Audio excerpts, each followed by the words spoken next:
నీ జీవితంలో నువ్వు ఒంటరిగా ఉన్నానని ఆలోచిస్తున్నావా? నీ ఒంటరితనంలోనే నువ్వెవరో నీవు గ్రహించగలుగుతావు. ఒక మూలకు నెట్టివేయబడ్డాను, అందరూ నన్ను కార్నర్ చేశారని అనుకుంటున్నావా? అలాంటప్పుడు మాత్రమే దేవునిపై ఆధారపడటం నేర్చుకుంటావు. నా ముందున్న అన్ని దారులు, అన్ని ద్వారాలు మూసుకుపోయాయని నిరుత్సాహపడుతూ బాధపడుతున్నావా? అలాంటప్పుడు మాత్రమే ఆశీర్వాదం కోసం పోరాడేందుకు ముందుకు వస్తావు.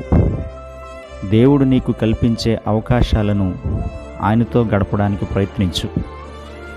ఆదికాండం 32:24లో యాకోబు ఒంటరిగా మిగిలి ఉన్నప్పుడు దేవునితో పోరాడే అనుభవం పొందగలిగాడు, ఆశీర్వదించబడ్డాడు. దైవక్రియలను గ్రహించి ఆయనకు దగ్గరవు. ఆయన శక్తి మీదనే ఆధారపడు. దేవునితో గడిపే నీ ఏకాంత సమయం మాత్రమే నిన్ను బలవంతునిగా చేస్తుంది, దేవునికి దగ్గర చేస్తుంది. నీ జీవితంలో నీవు ఆశీర్వదించబడతావు. దేవుని నామానికే మహిమ కలుగునుగాక. ఆమేన్.